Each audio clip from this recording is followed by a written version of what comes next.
नमस्कार साथियों। क्या फूलों की माला भी जज बन सकती है? वो फैसला कर सकती है, फूल हार और जीत तय कर सकते हैं।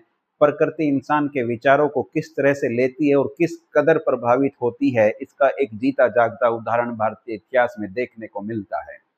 इतिहास का वो स्वर्णिम दौर जिसने भारतीय दर्शन की दिशा को एक नया मोड़ दिया। वो दौर था जब दो महामानव आपस में टकराए थे, आमने सामने थे। एक और थे जगत गुरु आदि शंकराचार्य और दूसरी ओर थे आचार्य मंडन मिश्र। ये दो व्यक्तियों का आमना सामना नहीं बल्कि भारतीय दर्शन की दो महान विचारधाराओं का आमना सामना था। एक थी मीमांसा का कर्म कांड और दूसरी ओर अद्वैत वेदांत का ज्ञान मार्ग। ये दोनों विचारधाराएं एक दूसरे के बिल्कुल विपरीत। मीमांसा के कर्म कांड के प्रवर्तक थे आचार्य मंडन मिश्र, जिनका मानना था कि गृहस्थ धर्म और कर्म कांड ही श्रेष्ठ हैं।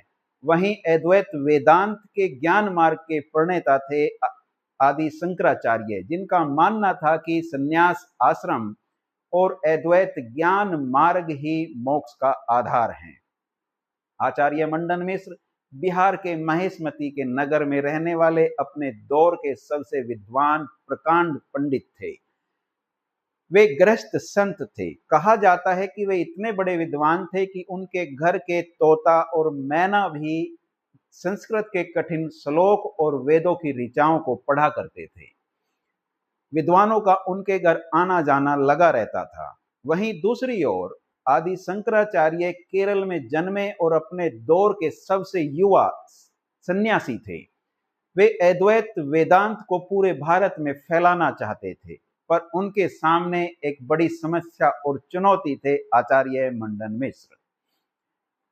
जब आदि शंकराचार्य घूमते घूमते बिहार पहुंचे तो उन्होंने आचार्य मंडन मिश्र से वेदों के अर्थ और मोक्ष के मार्ग सत्य क्या है, कर्म या ज्ञान पर शास्त्रार्थ करने की इच्छा जताई, जिसको आचार्य मंडन मिश्र ने स्वीकार कर लिया, पर एक शर्त रख दी। शर्त थी कि जो हारेगा वो जीतने वाले की शरण में जाएगा। अगर मंडन मिश्र हारते हैं तो वो शंकराचार्य की शरण में जाएंगे, उनके शिष्य बनेंगे और संन्यास ग्रहण करेंगे। वहीं अगर शंकराचार्य हारते हैं तो वो मंडन मिश्र की तरह गृहस्थ आश्रम अपना लेंगे। इस शर्त को आचार्य आदि शंकराचार्य ने स्वीकार कर लिया। अब समस्या थी कि इस धर्म युद्ध का निर्णय कौन करेगा। तो तय किया गया कि आचार्य मंडन मिश्र की पत्नी उभय भारती, जो अपने समय की परम विदुषी थी, वो इस धर्म युद्ध की निर्णायक होगी। पर उभय भारती के सामने भी एक बड़ी चुनौती थी। जब अपने दौर के दो बड़े विद्वान प्रकांड पंडित आमने सामने हो तो तर्क वितर्क की गहराई क्या होगी, ये सोचा जा सकता है। उनके विचारों का पैमाना क्या होगा, उसको मापना बड़ा मुश्किल है। यहीं पर उभय भारती ने प्रकृति का सहारा लिया। उसने दोनों के गले में फूलों की एक एक माला डाल दी और यह कहा कि जिसके माला के फूल मुरझाने लगेंगे उसको हारा हुआ मान लिया जाएगा। इस तर्क के पीछे एक बहुत गहरा आध्यात्मिक विज्ञान छिपा हुआ है। प्रकृति और इंसान का संबंध। प्रकृति और इंसान का संबंध बहुत गहरा है। प्रकृति इंसान के विचारों से, वाइब्रेशन से पल पल प्रभावित होती है। अगर इंसान पॉजिटिव सोचता है, आनंद और खुशी में रहता है, तो प्रकृति भी पॉजिटिव है और महकती हुई और खिली हुई नजर आती है, प्रोडक्टिव होती है, कंस्ट्रक्टिव होती है। अगर इंसान निगेटिव है, डर, चिंता, तनाव के वाइब्रेशन या ख्याल ज्यादा चलते हैं, तो प्रकृति भी उतनी निगेटिव हो जाती है, मुरझाने लगती है, डिस्ट्रक्टिव हो जाती है। जो आज देखने में भी आता है, प्रकृति की जो दशा है उसके पीछे कहीं न कहीं मनुष्य की ये निगेटिविटी और उसका वो तनाव या डर, चिंता में रहना है, क्योंकि वो वाइब्रेशंस प्रकृति को सीधे प्रभावित करते हैं। शास्त्रार्थ दोनों के बीच में दिनों दिन चला। दोनों अपनी बौद्धिक क्षमताओं की पराकाष्ठाओं पर पहुंचने लगे।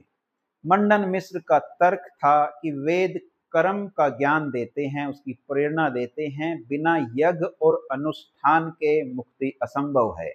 गृहस्थ आश्रम सभी धर्मों का आधार है। वही शंकराचार्य का तर्क था कि कर्म चित्त की शुद्धि तो कर सकते हैं, पर बिना ज्ञान के मुक्ति असंभव है। अहम ब्रह्मास्मि, मैं ही ब्रह्म हूं का बोध होना ही मोक्ष है। कर्म बंधन का कारण है, जबकि ज्ञान मुक्ति का आधार है। दिनों दिन ये तर्क वितर्क चलते रहे, दोनों तर्क वितर्क की गहराई में पहुंचते रहे। 17 दिन तक कोई फैसला नहीं हो सका। 17वें दिन जाकर मंडन मिश्र के माला के फूल मुरझाने शुरू हो गए। यही वो निर्णायक पल था जब उभय भारती ने यह फैसला दिया कि मंडन मिश्र की हार हो चुकी है, क्योंकि उसकी माला के फूल मुरझाने लगे हैं, मंडन मिश्र के तर्क खत्म हो रहे हैं, उसके अंदर हार का डर आ रहा है, और वो जो चिंता उसके अंदर आई है, उनके वाइब्रेशन फूलों को प्रभावित कर रहे हैं, इसीलिए वे मुरझा रहे हैं, जिसको मंडन मिश्र ने भी स्वीकार किया कि अब वो हार रहे हैं। तो तय शर्त के अनुसार मंडन मिश्र को शंकराचार्य की शरण में जाना पड़ा, उनका शिष्य बनना पड़ा। उन्होंने अपना नाम सुरेश्वराचार्य रखा और अद्वैत वेदांत के एक बड़े प्रवर्तक बने। पूरे भारत में अद्वैत वेदांत को फैलाया। प्रकृति का और इंसान का क्या गहरा संबंध है, वो कैसे प्रभावित होती है, आपका इस पे क्या सोचना है, अपनी राय हमें कमेंट में जरूर लिखें। धन्यवाद।